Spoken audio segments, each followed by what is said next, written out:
Hello and welcome to my another lecture, and today we are going to learn about cloud computing architecture.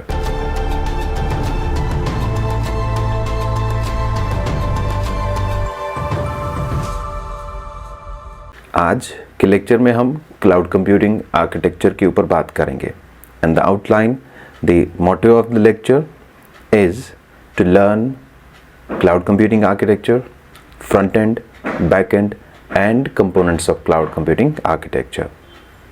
इन सब चीज़ों के बारे में आज हम इस लेक्चर में डिस्कस करेंगे. सबसे पहले क्लाउड कंप्यूटिंग आर्किटेक्चर का एक pictorial representation, the representation of cloud computing architecture, how it basically exists in cloud computing system. So on your screen, आप अपनी स्क्रीन पे देख सकते हैं कि क्लाउड कंप्यूटिंग आर्किटेक्चर का जो फिगर है वो कैसा होता है. एंड जब हम इस फिगर की बात करते हैं, जब हम इस पूरे फ्लो चार्ट की बात करते हैं, तो हमारे पास सबसे पहले दो चीज़ें आती है. The cloud computing architecture is basically divided into two parts. The first one is front end and the second one is back and. पहला फ्रंट एंड के बारे में हम बात करेंगे जो क्लाउड कंप्यूटिंग आर्किटेक्चर में होता है, और उसके बाद में हम बैक एंड के बारे में बात करेंगे जो भी क्लाउड कंप्यूटिंग आर्किटेक्चर में होता है. So on your screen we have cloud computing architecture का एक पिक्टोरियल रिप्रेजेंटेशन जिसमें हमारे पास फ्रंट एंड में क्लाउड इंफ्रास्ट्रक्चर है और बैक एंड के अंदर हमारे पास एप्लीकेशन है, सर्विस है एंड स्टोरेज है, साथ साथ में मैनेजमेंट एंड सिक्योरिटी. तो फ्रंट एंड और बैक एंड को कनेक्ट करने के लिए हमारे पास इंटरनेट की कनेक्टिविटी, जो आप पिक्चर में देख रहे हैं, स्लाइड में देख रहे हैं, we must have an internet connection to connect front end and back end. हमारे पास इंटरनेट कनेक्शन होना बहुत इंपॉर्टेंट है फ्रंट एंड को और बैक एंड को आपस में कनेक्ट करने के लिए. More importantly, cloud computing is totally dependent upon the internet. So when we talk about the front end, the definition of the front end in cloud computing is that it refers to the client part of cloud computing system. जो client होता है, जो user होता है, जो end user होता है, वो जो चीज़, वो जो इंटरफेस यूज़ करता है, वो जो वेबसाइट यूज़ करता है, वो जो ब्राउज़र के थ्रू चीज़ों को ब्राउज़ करता है, वो फ्रंट एंड की चीज़ें होती है.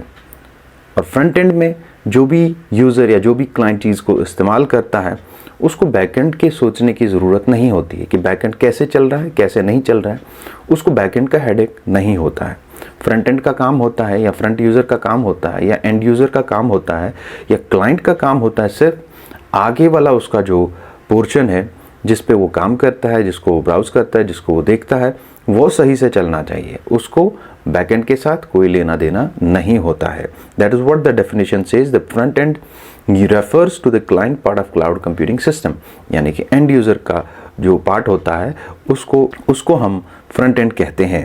And further it says it consists of interfaces and applications that are required to access the cloud computing platforms.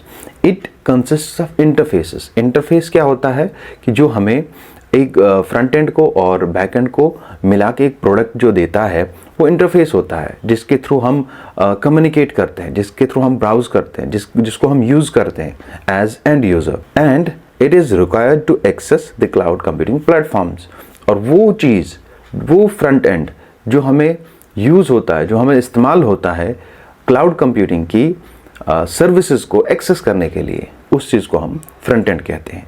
तो सबसे पहला पार्ट क्लाउड कंप्यूटिंग आर्किटेक्चर में जो है वो फ्रंट एंड होता है. क्लाउड कंप्यूटिंग आर्किटेक्चर दो चीज़ों में डिवाइड होता है, एक फ्रंट एंड और एक बैक एंड में. Then the literal definition of the back end. The backend refers to the cloud computing itself. It consists of all resources required to provide cloud computing services. Backend वो चीज़ है जहाँ पे हमें सारे resources को use करना पड़ता है एक क्लाउड कंप्यूटिंग सर्विस प्रोवाइड करने के लिए. और ये हमेशा जो है ये बिहाइंड द कर्टन वाला सीन होता है. Behind the curtain in the sense कि अगर हम कोई क्लाउड सर्विस यूज़ करते हैं, उस सर्विस को यूज़ करने के लिए हमें यह नहीं सोचना होता कि मेंटेनेंस कौन कर रहा है, डेवलपमेंट कौन कर रहा है, बैकग्राउंड में स्टोरेज कौन दे रहा है, बैकग्राउंड में इंजीनियर्स कौन लगे हैं. वो बिहाइंड द कर्टन होता है. और बिहाइंड द कर्टन जितना भी काम होता है उसको हम बैक एंड का काम कहते हैं. या जितने भी सॉफ्टवेयर्स यूज़ होते हैं या जो भी हार्डवेयर का रिक्वायरमेंट रहता है वो बैकएंड पे रहता है, और बैकएंड में जो भी होता है उसको एंड यूज़र नहीं देखता है और एंड यूज़र को वो जानने की ज़रूरत भी नहीं होती है. So all those products, all those hardware items, all those engineering which is required to produce a cloud computing service is known as backend. So that is what is defined in the literal definition on your screen. Again, in further it says it comprises of huge data storage, virtual machines, security mechanisms, service, development models, servers, etc. बहुत सारे components जो है वो backend में use होते हैं, जिसमें सबसे पहले huge data storage, आपके पास cloud computing service देने के लिए एक huge data center होना चाहिए, ह्यूज डेटा स्टोरेज होनी चाहिए, ताकि जितना भी आपका फ्रंट एंड वाला क्लाइंट या फ्रंट एंड वाला यूज़र जुड़ जाए उसके लिए स्पेस अवेलेबल होना चाहिए. एंड देन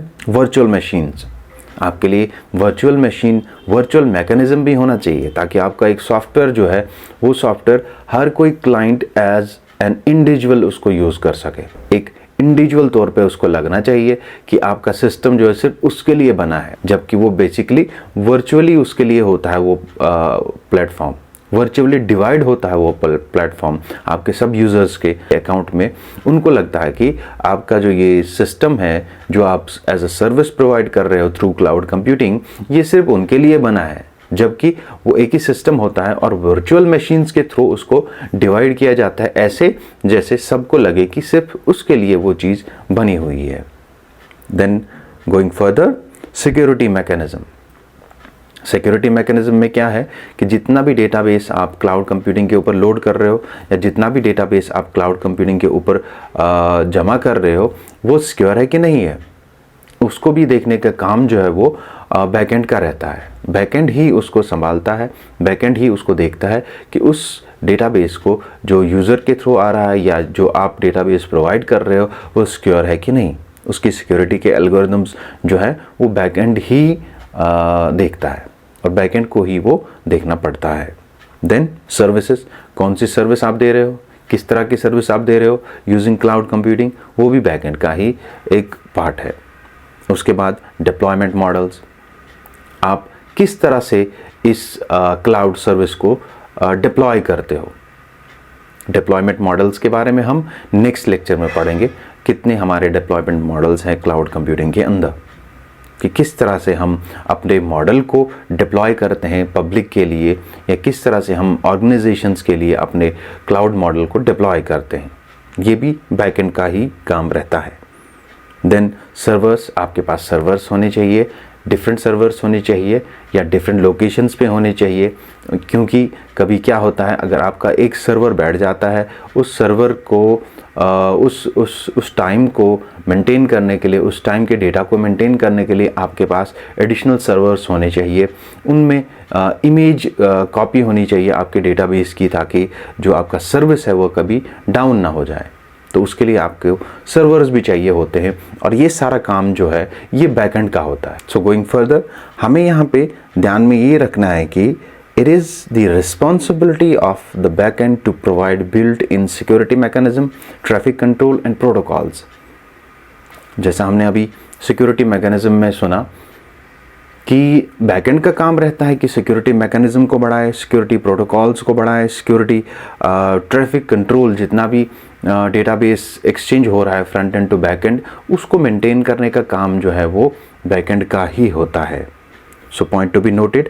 अब जब हम बैकएंड की बात करते हैं तो बैकएंड में जैसे आपने डायग्राम में देखा हमारे पास तीन चीज़ें होती है, एक एप्लीकेशन होता है, एक सर्विस होता है और हमारे पास तीसरा जो है वो स्टोरेज होता है. तो इन तीनों का काम क्या है क्लाउड कंप्यूटिंग में. First of all we will look at application and it says it can either be a software और अ प्लेटफॉर्म. क्योंकि क्लाउड कंप्यूटिंग में हम प्लेटफॉर्म भी प्रोवाइड करते हैं, हम सॉफ्टवेयर भी प्रोवाइड करते हैं. So it can be either a software और it can be either a platform. ये पूरे आर्किटेक्चर में इसको यूटिलिटी प्रोवाइड करना पड़ता है एक एप्लीकेशन को. यूटिलिटी मतलब क्या होता है, जैसे इलेक्ट्रिसिटी हमारे लिए एक यूटिलिटी है, हम उसको इस्तेमाल करते हैं. वाटर हमारे लिए एक यूटिलिटी है, हम उसको इस्तेमाल करते हैं as per requirement.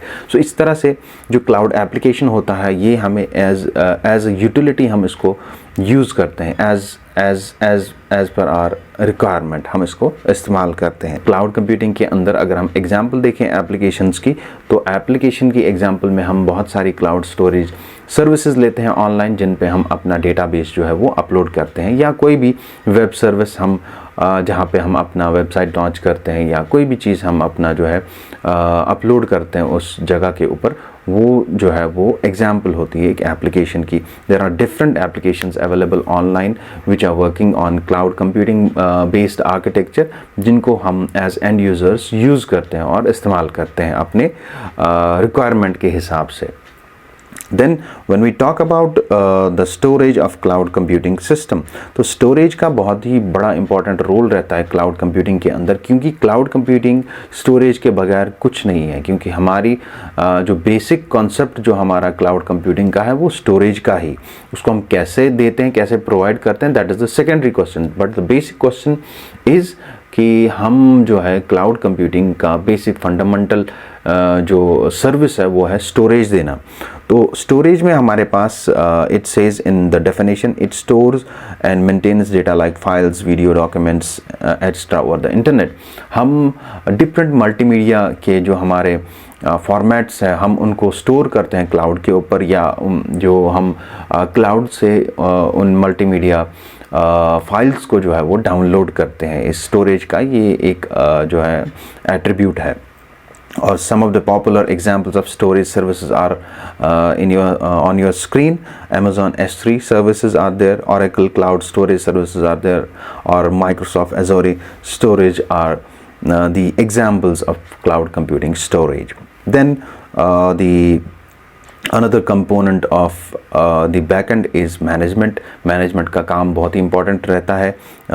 For the literal definition of management, it says its task is to allot specific resources to a specific task.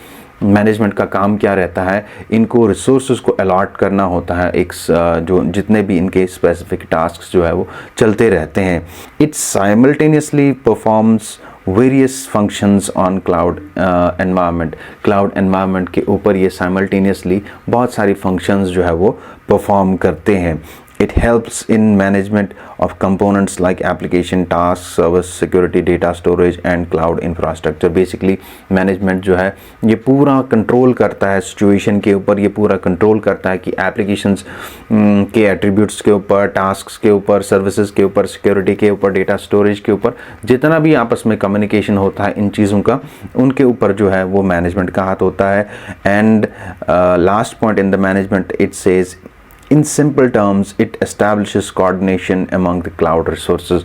जितने भी resources हमारे cloud में होते हैं, जितने भी हमारे departments cloud के अंदर होते हैं, उनका जो है ये coordination का काम जो रहता है वो management का रहता है। Then the last point in the backend is security. Security is an integral part of backend cloud infrastructure.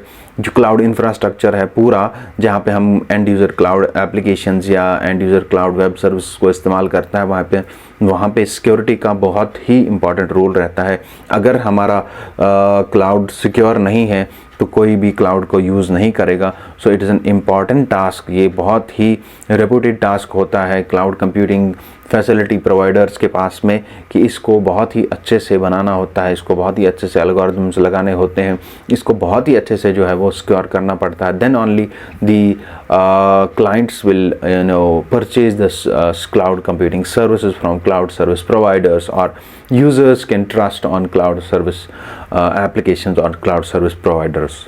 Going further, it provides secure cloud resources, systems, files, infrastructure to end users. वही फिर से कि एक secure हमारे पास applications आती है, secure files हमारे पास होती है जिनको हम डाउनलोड कर सकते हैं, या बहुत सारी चीज़ें जो भी हम क्लाउड कंप्यूटिंग के ऊपर करते हैं वो सिक्योरिटी के साथ हम करें। सिक्योरिटी का सिर्फ यही पर्पज़ रहता है।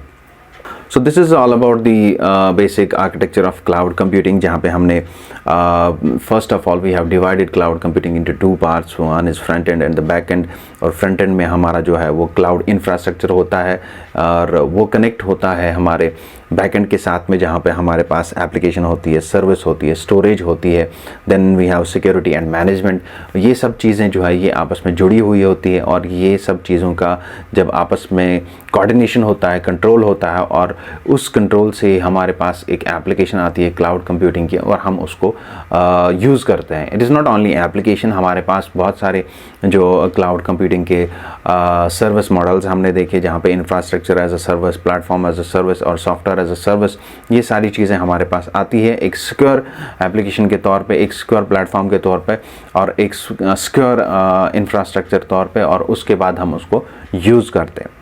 Thank you for watching this lecture. We'll see you in another lecture with the deployment models of cloud computing. Till then, take care. Goodbye.